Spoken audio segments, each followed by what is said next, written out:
एक इंतहाई अफसोसनाक खबर से आगाह करते हैं कि बलूचिस्तान में फौजी हेलीकॉप्टर गिरकर तबाह, 2 मेजर समेत 6 एहलकार शहीद। पाकिस्तान फौज के शोबा ताल्लुकात आमा के मुताबिक बलूचिस्तान में फौजी हेलीकॉप्टर हादसे में 2 पायलट समेत 6 एहलकार शहीद हो गए। ISPR की जानिब से जारी होने वाले बयान के मुताबिक यह हादसा बलूचिस्तान में हरनाई के इलाके खोस्त में पेश आया।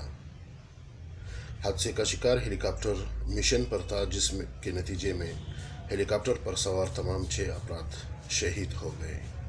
हेलीकॉप्टर हादसे में शहीद होने वालों में pilot major Mohammad Muneeb Afzal, pilot major Khurram Shahzad के अलावा नायक जलील, सूबेदार अब्दुल वाहिद, सिपाही इमरान और सिपाही शुएब शामिल हैं।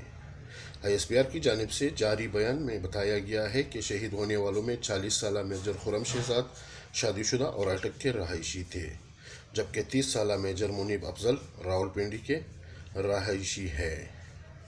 नाजरीन, एक इंतहाई अफसोसनाक खबर से आगाह करते हैं कि बलूचिस्तान में फौजी हेलीकॉप्टर गिरकर तबाह, 2 मेजर समेत 6 एहलकार शहीद हुए हैं।